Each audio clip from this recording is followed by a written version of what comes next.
Hello friends, welcome back to my channel. My obsessive husband का part 4 लेकर आई हूँ। तो चलिए बिना किसी देरी के इस पार्ट को स्टार्ट करते हैं। तो पिछले पार्ट में हमने देखा था कि वांग यीबो और शाओजान दोनों ही अपने बच्चों के साथ शाओजान के फादर के घर पहुँच गए थे, जिसके बाद वांग यीबो के वर्ड्स की वजह से शाओजान के फादर को बहुत ज़्यादा एम्बेरस्ड भी होना पड़ा था। और ईबो ने अपने बच्चों और अपनी वाइफी को ये वार्निंग भी दी थी कि उन्हें किसी दूसरे पर्सन के हाथ का खाना नहीं खाना है जब तक ईबो अपने हाथों से वो खाना उन्हें दे ना दे। तो चलिए आज के पार्ट को स्टार्ट करते हैं और देखते हैं आज क्या होता है। हम देखते हैं शाओजान के फादर ने शाओजान और वांग यीबो के लिए अपने घर के मेन डोर को खोला ताकि सभी लोग एंटर कर सकें। इसके बाद वांग यीबो अपने दोनों बेबीज़ और अपनी वाइफ के साथ घर के अंदर एंटर करता है। शाहजहान के फादर सोचते हैं उसने उम्मीद तो की थी कि उसका बेटा उससे नफ़रत करता होगा, लेकिन वो उससे इतना ज़्यादा नफ़रत करता होगा उसने ये उम्मीद नहीं की थी। अब उसके पास वांग यीबो से उस मेंटली अनस्टेबल और साइको पर्सन से बात करने के अलावा और कोई चॉइस नहीं थी, क्योंकि वो अपने बेटे से बात तो कर नहीं सकता है।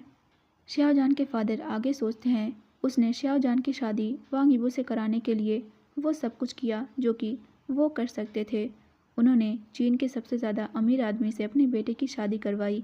अब उसके बेटे के पास घर बार दौलत सब कुछ है। अब शाओजान को किसी भी बात की चिंता नहीं करनी पड़ेगी।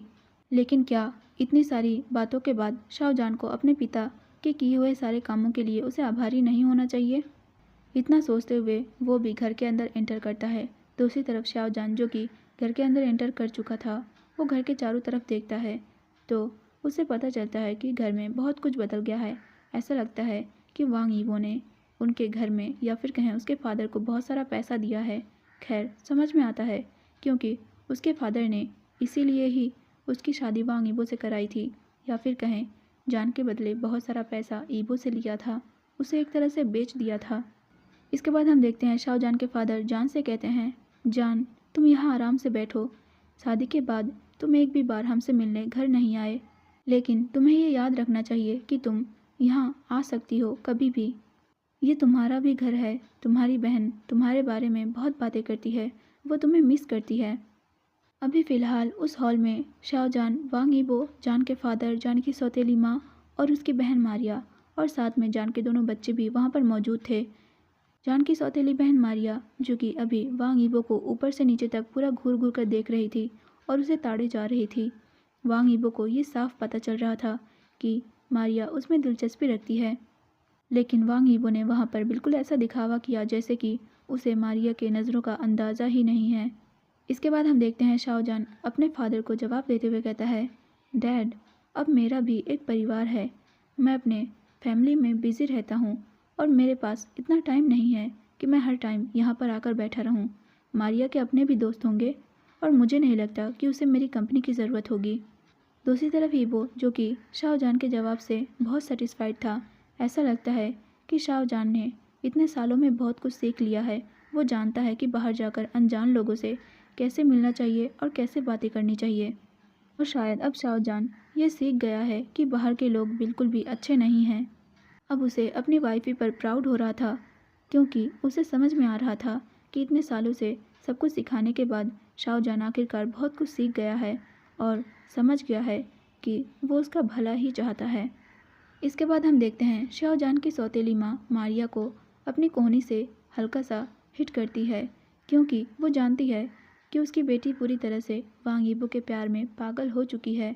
और उसे भी ईबो को ये देखकर पता चल रहा है कि शायद वो सारी अफवाहें झूठी है जो भी समाज में फैली हुई हैं कि वांग यीबो एक साइको है, क्योंकि वो जान को इतना ज़्यादा हेल्दी हैप्पी देखकर ये साफ बता सकती है कि वांग यीबो की केयर में शाओजान बहुत ज़्यादा अच्छे से रह रहा है। और भला वो क्यों नहीं चाहेगी कि उसकी बेटी का हस्बैंड भी बिल्कुल ऐसा ही हो। उसकी बेटी भी एक ऐसे ही आदमी या फिर एक ऐसे ही हस्बैंड की हकदार है। तो इसका मतलब यही है कि चाहे अब शाओजान को वांग यीबो से डिवोर्स ही क्यों ना लेना पड़े, अब मारिया का हस्बैंड वांग यीबो ही होने वाला है। मारिया, जो कि एक लड़की है, सुंदर है और उसमें पत्नी बनने के सारे गुण हैं, आखिर ईबो उसे रिजेक्ट क्यों करेगा? और इसमें वांग ईबो का ही बेनिफिट है, क्योंकि अगर ईबो मारिया से शादी करेगा तो कोई भी ईबो को समलैंगिक होने के लिए क्रिटिसाइज़ नहीं करेगा, क्योंकि अगर ईबो एक लड़की से शादी करेगा तो सबको ये पता चल जाएगा कि ईबो स्ट्रेट है और उसे नहीं पता कि उसका सौतेला बेटा शाहजहान किस तरह का प्राणी है, जो कि एक मर्द होने के बावजूद भी बच्चों को जन्म दे सकता है। दूसरी तरफ मारिया, जिसे कि कोहनी से मारा गया था, उसे इशारा समझ में आ गया और तुरंत उसके चेहरे के हाव भाव बदल गए। भले ही वो शाहजहान से दिल से नफरत करती हो, लेकिन अगर उसे वांग ईबो को हासिल करना है तो उसे जान के क्लोज जाना होगा और उससे मिलजुल कर रहना होगा और उसे अपनी फीलिंग्स का समझौता करना पड़ेगा। इसके बाद हम देखते हैं मारिया, जो कि अपनी टोन को पूरी तरह से बदलते हुए और बड़े ही प्यार से शाहजहान से कहती है, बिग ब्रदर, डैड ने बिल्कुल सही कहा, तुम्हें देखे हुए कई साल हो गए हैं। मैंने आपको बहुत मिस किया। बचपन में हम एक साथ खेला करते थे और आप मेरी बहुत केयर किया करते थे। मुझे पता है कि मैं थोड़ी शरारती थी, लेकिन आपने कभी भी इसकी शिकायत नहीं की। मुझे लगता है कि हमें थोड़ा साथ में टाइम स्पेंड करना चाहिए, क्योंकि मैंने आपको सच में मिस किया। उसकी मीठी मीठी बातों पर जान ने अपनी आंखें घुमाई। उसे अच्छी तरह से पता है कि उसकी बहन जो अभी नाटक कर रही है वो किस तरह की लड़की है। उसे अच्छी तरह से ये याद है कि कैसे उसकी सौतेली माँ उसे मारा पीटा, डांटा और इंसल्ट किया करती थी, सिर्फ और सिर्फ मारिया की वजह से। क्योंकि मारिया हमेशा ही अपने मॉम को जाकर ये शिकायत किया करती थी कि शाहजहान उसे तंग कर रहा है या फिर उसे मार रहा है, जबकि असल में शाहजहान ने कभी भी ऐसा नहीं किया है। मारिया हमेशा से ही जान के ऊपर झूठे इल्ज़ाम लगाया करती थी, जो कि जान ने कभी किए ही नहीं होते थे, और इसकी वजह से जान को हमेशा ही अपनी सौतेली माँ से पनिशमेंट मिला करती थी। दूसरी तरफ हम देखते हैं वांग ईबो, जो कि मारिया की बातों से जेलस हो गया था। उसने मारिया को वार्निंग देते हुए कहा, मेरे पार्टनर के पास इतना टाइम नहीं है कि वो तुम्हारे साथ टाइम स्पेंड करे। तुम इतने सालों से उसके बिना ही रही हो। मुझे नहीं पता कि तुम अचानक से यहाँ पर आकर मेरे पार्टनर के प्रति इतना ज़्यादा प्यार क्यों दिखा रही हो। और मैं तुम्हें बता दूँ कि तुम्हारी ये नखरीली और चालाकी भरी हरकतें ना तो मुझे और ना ही मेरे पार्टनर को पसंद है। तुम यहाँ से जाकर किसी और के साथ ये प्यार प्यार वाला ड्रामा खेल सकती हो, लेकिन आइंदा से मेरे पार्टनर के क्लोज आने की बिल्कुल भी हिम्मत मत करना। मुझे ये बिल्कुल भी याद नहीं है कि मेरे पार्टनर की कोई छोटी बहन थी। तुम तो उसकी सौतेली बहन हो और तुम्हारा आपस में कोई रिश्ता नहीं है। वांग यीबो के इतने लंबे और कोल्ड भाषण की वजह से अभी जो माहौल खुशनुमा होने वाला था वो वापस कोल्ड हो गया और उदासीन हो गया। मारिया, जो कि मुस्कुरा रही थी, कुछ ही पल में उसका चेहरा पीला पड़ गया। अब हम देखते हैं वांग यीबो, जो कि बैठा हुआ था, वो उठकर खड़ा हो गया। वो जियान, जो कि वांग यीबो के गोद में बैठा हुआ था, उसे वांग यीबो ने अपनी बाहों में उठा लिया। इसके बाद वांग यीबो ने शाहजहान का हाथ पकड़ लिया। वांग यीबो के सामने बैठे 3 लोग, जो कि अपने डर भरे चेहरे से वांग यीबो की तरफ ही घूर कर देख रहे थे। इसके बाद हम देखते हैं वांग यीबो शाहजहान से कहता है, मैं ऐसी जगह पर अब एक पल भी नहीं रुकूंगा जहाँ पर कुछ बेशर्म लोग मेरे पार्टनर पर गंदी नज़र रखते हों। बेब, चलो हम खाना बाहर से ऑर्डर कर लेंगे। मैं अब यहाँ पर एक पल भी नहीं रुकना चाहता हूँ, वरना इन लोगों की बातों की वजह से मुझे और भी ज़्यादा गुस्सा आ जाएगा। इतना बोलते हुए वांग यीबो ने शाहजहान का हाथ पकड़ के उसे उठा दिया। जान को इतना भी टाइम नहीं मिला कि वो अपनी बेटी का हाथ पकड़े। इसके बाद वांग यीबो वूजियान को अपनी गोद में लिए हुए और शाहजहान का हाथ पकड़े घर से बाहर जाने लगता है। दूसरी तरफ फेन, जिसका हाथ किसी ने नहीं पकड़ा था, लेकिन वो बहुत होशियार थी, इसीलिए वो दौड़ते हुए अपने मम्मी के पीछे जाने लगती है। दूसरी तरफ शाहजहान के फादर, जो कि अभी भी अपनी ही जगह पर शॉक्ड होकर बैठे थे, उन्होंने सोचा था कि वो आज एक नए प्रोजेक्ट के बारे में वांग यीबो से बात करेंगे, और अगर वांग यीबो प्रोजेक्ट के लिए एग्री करेगा तो वो इस बार भी इस प्रोजेक्ट से लाखों कमा सकते हैं। आखिर वांग यीबो के मदद से ही वो लोग आज इतने अमीर बन पाए हैं, लेकिन उसने उम्मीद नहीं की थी कि उसकी पत्नी और उसकी बेटी की वजह से आज उसके बने बनाए प्लान पर पानी फिर जाएगा और सब कुछ बर्बाद हो जाएगा। इसके बाद हम देखते हैं शाहजहान और वांग यीबो जैसे ही घर से बाहर निकले, शाहजहान के फादर ने मारिया के ऊपर चिल्लाते हुए कहा, आखिर तुम क्या सोच कर ऐसा बिहेव कर रही थी? मैंने तुमसे बार बार कहा था कि तुम्हें तमीज़ से पेश आना है, अब देखो तुमने क्या किया। उसकी बात सुनकर मारिया गुस्सा हो जाती है, इसीलिए वो भी चिल्लाते हुए कहती है, मैंने कुछ भी गलत नहीं किया है। गलती आपकी है जो आपने उस निकम्मे शाहजहां को वांग यीबो से शादी करने के लिए चुना। मेरा क्या, मैं तो अभी भी अकेली हूँ और बिल्कुल सिंगल हूँ। मेरा कोई पार्टनर भी नहीं है। जब से उस निकम्मे शाहजहां की शादी वांग यीबो से हुई है, तब से वो लड़का हमारे घर में कुछ लाया तक नहीं है। अब जब उसकी शादी वांग यीबो के साथ हो गई है और वो इतनी अच्छी लाइफ जी रहा है, तो वो ये भूल गया है कि वो कहाँ से आया था।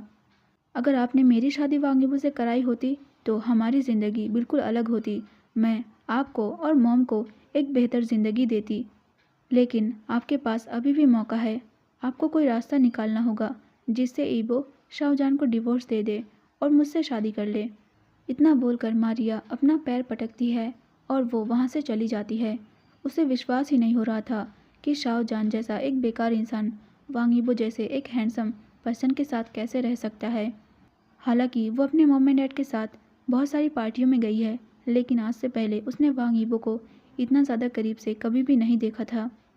लेकिन आज जब उसने वांग यीबो को इतने ज़्यादा क्लोजली देख लिया है, तो वो अब सिर्फ और सिर्फ वांग यीबो को चाहती है और किसी को नहीं।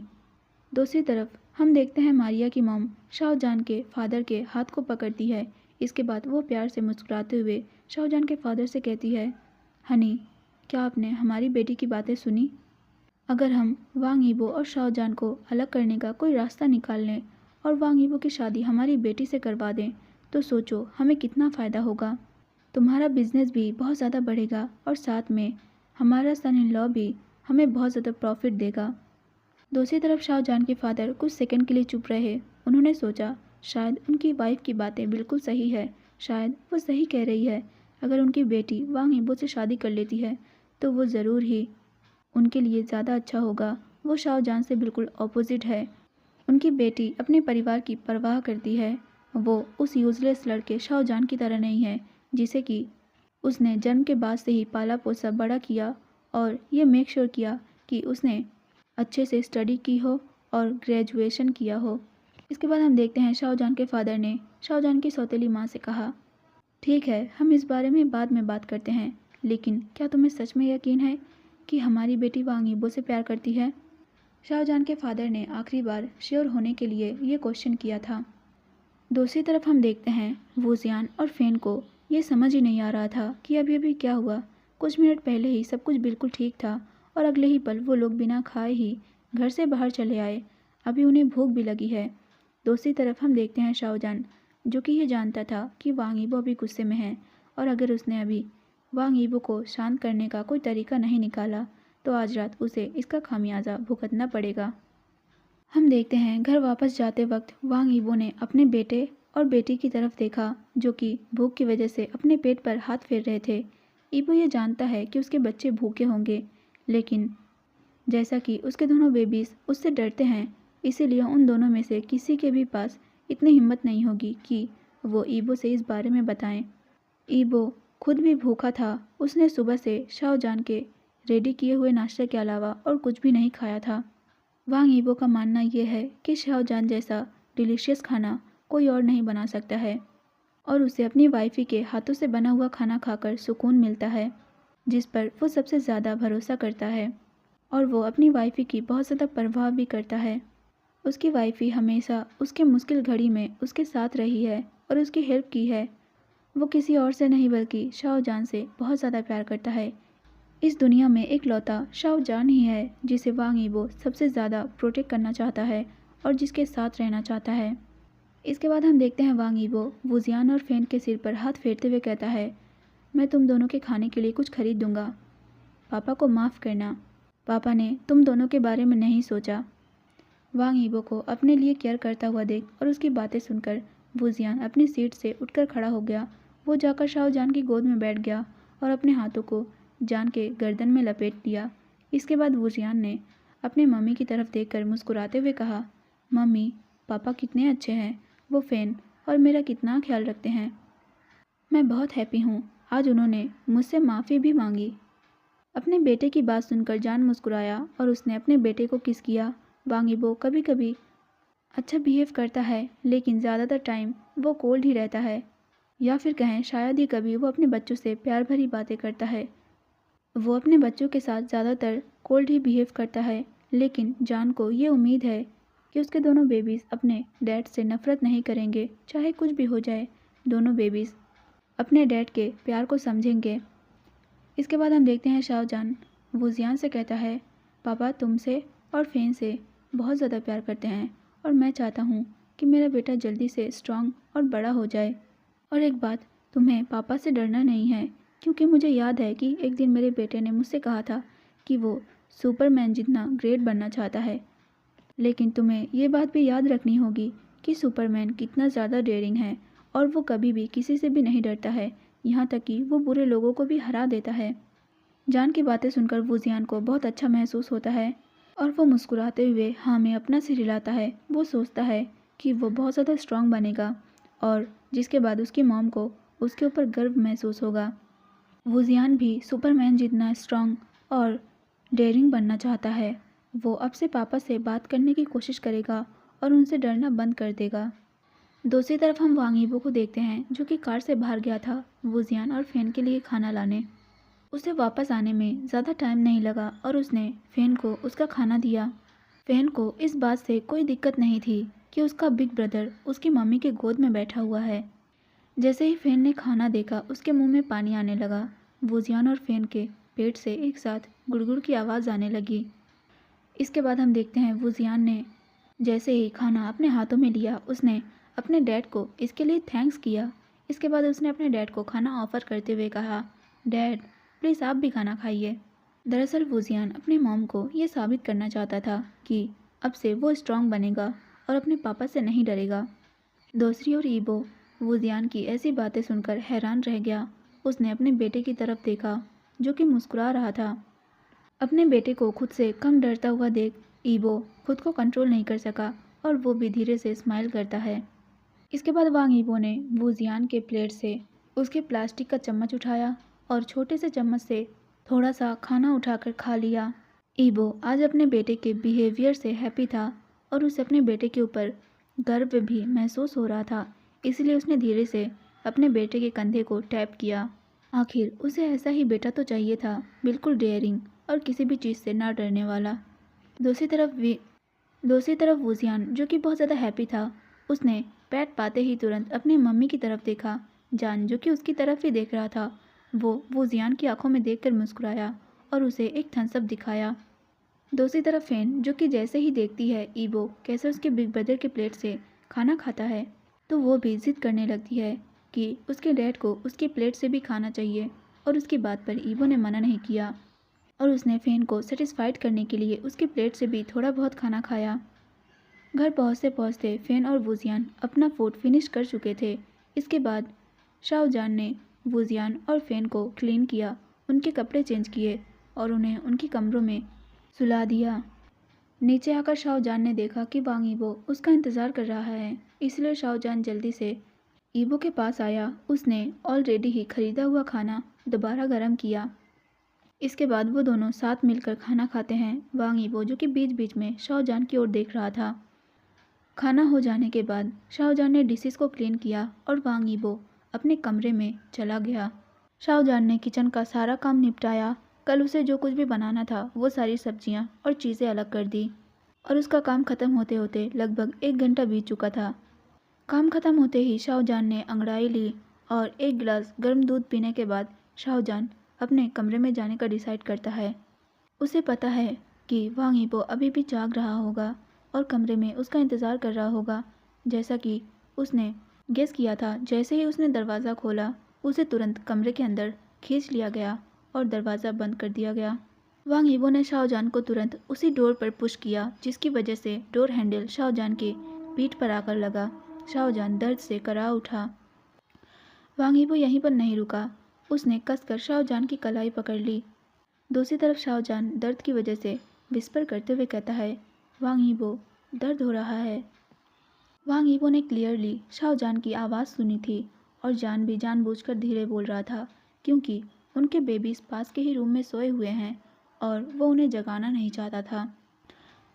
वांग ईबो, जो कि शाहजहान के कान के बहुत ज़्यादा क्लोज आ जाता है और वो जान के कानों में विस्पर करते हुए कहता है, और मैं हमेशा से यही चाहता हूँ कि तुम्हें ये दर्द हमेशा याद दिलाता रहे कि तुम्हें अपनी लिमिट में रहना है, क्या करना है और क्या नहीं करना है। बात करते हुए वांग यीबो के लिप्स शाओजान के कान को टच कर रहे थे और जिसकी वजह से जान थोड़ा कांपने लगा था और उसके कान सेंसिटिव थे, तो उसे ऐसा मन हो रहा था कि वो अपने कान को तुरंत बंद कर ले। लेकिन जान ऐसा नहीं कर सकता था क्योंकि यीबो ने ऑलरेडी ही उसके दोनों हाथों को पिन किया हुआ था। इसके बाद हम देखते हैं वांग यीबो जान के कान में विस्पर करते हुए कहता है, तो तुम उस लड़की के इतना करीब कब से हो गए? आखिर वो इस तरह कैसे बर्ताव कर सकती है जैसे कि वो तुम्हारे बहुत ज़्यादा क्लोज है और तुम्हें बहुत अच्छे से जानती है। वांग यीबो की बातों से शाओजान अपनी ही जगह पर जम गया और जब वांग यीबो ने अपनी गर्म सांसें शाओजान के गर्दन के पास छोड़ी तो उसे ऐसा मन हुआ कि वो तुरंत यीबो के ग्रिप से खुद को छुड़ा ले क्योंकि उसकी गर्दन और भी ज़्यादा सेंसिटिव है। इसके बाद हम देखते हैं शाओजान यीबो को जवाब देते हुए कहता है, हम बचपन में कभी कभी साथ खेला करते थे लेकिन हम इतना क्लोज नहीं थे, मेरा यकीन करो। हाँ, जान बिल्कुल सच कह रहा है, वो मारिया के कभी भी क्लोज नहीं था, लेकिन पहले तो उसने मारिया के साथ एक बहन की तरह ही बिहेव किया। वो सच में उसे अपनी बहन मानता था, लेकिन उसे नहीं पता था कि मारिया अंदर ही अंदर बुली करने का प्लान बनाए बैठी है। लेकिन जब जान को बाद में इस बारे में पता चला था कि कैसे मारिया उसकी सौतेली माँ के पास जान के बारे में शिकायत करती है, तब से शाओजान की फीलिंग्स भी मारिया के लिए चेंज हो गई थी और वो भी मारिया से दूर हो गया था। इसके बाद हम देखते हैं वांग यीबो गुस्से में अपने दांत पीसते हुए और चिल्लाते हुए कहता है, क्लोज नहीं थे? नहीं, तुम झूठ बोल रहे हो। तुमने उसे छुआ, उससे बात की, उसके साथ खेला, यहाँ तक कि उसे अपनी गोद में उठाया। तुम उसके बहुत क्लोज थे और अब तुम मुझसे झूठ बोलने की हिम्मत कर रहे हो? इतना बोलते हुए वांग यीबो शाओजान की कलाई को और भी कसकर पकड़ लेता है, जिसकी वजह से जान की आंखों में आंसू आ जाते हैं। इसके बाद हम देखते हैं शाओजान यीबो से कहता है, मैं तब बहुत छोटा था, तुमने मुझसे शादी नहीं की थी, लेकिन तुमसे शादी के बाद मैंने उससे कभी बात नहीं की, ना ही कभी उससे मिला। मेरा यकीन करो वांग यीबो, मैंने तुमसे कभी भी झूठ नहीं बोला है। यीबो ने जान की बातें सुनी, उसने जान को अपनी तरफ घुमाया और वो जान को ले जाकर बेड पर धकेल देता है, जिसकी वजह से जान बेड पर गिर जाता है। वांग यीबो की ग्रिप से छूटते ही शाओजान ने तुरंत अपने लाल कलाइयों को देखा, जहाँ पर वांग यीबो के ग्रिप के निशान ऑलरेडी ही पड़ चुके थे। इसके बाद हम देखते हैं वांग यीबो जो कि शाओजान के ऊपर आ जाता है और वो शाओजान से आखिरी बार पूछते हुए कहता है, मुझे सच सच बताओ, उसने तुम्हें कहाँ कहाँ छुआ? यीबो को जवाब देते हुए शाओजान कहता है, जब मैंने उसे अपनी गोद में उठाया था तो मेरा हाथ उससे टच हुआ था, मेरी गर्दन और मेरा चेस्ट भी। इतना बोलते हुए शाओजान काँप रहा था। दूसरी तरफ शाओजान की बातें सुनकर यीबो का चेहरा गुस्से से लाल हो गया और उसकी आंखें काली पड़ने लगी। उसने जान के दोनों हाथ पकड़े और अपनी पॉजिटिवनेस भरी निगाहों से शाओजान की उंगलियों की तरफ देखा। इसके बाद यीबो एक पल भी नहीं रुका, उसने अपना सिर नीचे किया और एक एक करके वो शाओजान की सारी उंगलियों को लिक करने लगा, जिससे शाओजान की बॉडी और भी ज़्यादा कांपने लगी और वो हल्का हल्का मुआयन करने लगा। इसके बाद यीबो ने शाओजान के शर्ट को फाड़ दिया। इसके बाद यीबो नीचे झुका, उसने अपनी टंग से शाओजान के पूरे गर्दन को लिक किया, जिससे शाओजान और भी ज़्यादा कांपने लगा और उसने अपनी आंखें बंद कर ली। यीबो जिस तरह से उसे लिक कर रहा था, हल्के हल्के किस कर रहा था और बाइट कर रहा था, शाओजान को उससे बहुत ज़्यादा अच्छा लग रहा था और इसीलिए वो अपने लोअर लिप्स को बाइट करता है। यीबो अब हल्के हल्के शाओजान की पूरी बॉडी पर किस करने लगता है, लिक करने लगता है और उसे बाइट करने लगता है। इसके बाद यीबो उसके लोअर लिप्स को बाइट करता है और यीबो के बाइट करने की वजह से जान के मॉल के पास एक लव बाइट भी छूट जाता है। वांग यीबो की छेड़खानी की वजह से शाओजान की पूरी बॉडी काँप रही थी। इसके बाद यीबो ने धीरे धीरे अपना हाथ ऊपर उठाया और उसने जान के निप्पल्स को पकड़ लिया। वांग यीबो के टच से शाओजान एक्साइटेड हो रहा था और एक्साइटेडनेस की वजह से जान काँप उठा, लेकिन जब यीबो ने अपने माउथ से जान के दूसरे निप्पल को प्लेजर दिया तो जान और भी ज़्यादा काँपने लगा। वो आहें भरने लगा और मुआयन करने लगा। उसके पास मुआयन करने के अलावा और कोई चारा भी नहीं था, क्योंकि जब भी उसका हस्बैंड उसे टच करता है तब वो खुद को कंट्रोल नहीं कर पाता है। इसके बाद हम देखते हैं वांग यीबो जो कि शाओजान के निप्पल को सक कर रहा था, उसने बीच में ही शाओजान से विस्पर करते हुए कहा, तुम्हारी पूरी बॉडी मेरी है, तुम्हारी बॉडी का हर एक हिस्सा मेरा है, मेरे अलावा किसी और को तुम्हें छूने का कोई अधिकार नहीं है। इतना बोलकर वांग यीबो ने एक बार फिर से जान के ऊपर हमला कर दिया। दूसरी तरफ शाओ जान, जो कि बहुत ही ब्यूटीफुली मुआयन कर रहा था और धीरे धीरे आहें भर रहा था। काफ़ी देर तक शाओ जान को ऐसे ही प्यार और टॉर्चर करने के बाद जब आखिरकार ईबो अपने काम से सेटिस्फाइड हुआ तो उसने जान को छोड़ा। वो देख सकता है कि कैसे शाओ जान की पूरी बॉडी पर उसके लव बाइट्स भरे हुए हैं। इसके बाद वांग यीबो शाओ जान के पास ही लेट जाता है। वो जान को अपने पास खींचता है, उसे कसकर हक करता है। इसके बाद वो अपनी आंखें बंद कर लेता है और ऐसे ही वो दोनों सो जाते हैं। तो गाइस, आज के लिए बस इतना ही। आप लोग को ये पार्ट कैसा लगा कमेंट सेक्शन में ज़रूर बताना और एक लाइक ज़रूर कर देना। मुझे इस वीडियो में भी 500 लाइक चाहिए। और हाँ, मैंने वो सारे हॉट और रोमांटिक सीन्स एक्सप्लेन किए हैं जो कि ऑथर ने लिखे थे। हाँ, आपने सही समझा, क्योंकि ऑथर ने बहुत कम ही रोमांटिक सीन लिखे थे, तो जितना उन्होंने लिखा था मैंने सब एक्सप्लेन कर दिया है। अगर आपको ये पार्ट पसंद आया हो तो प्लीज़ एक छोटा सा कमेंट ज़रूर करते जाना, क्योंकि मुझे कमेंट पढ़ना बहुत ज़्यादा अच्छा लगता है। तो फिर मिलते हैं इस एपिसोड के नेक्स्ट पार्ट में, तब तक के लिए बाय बाय।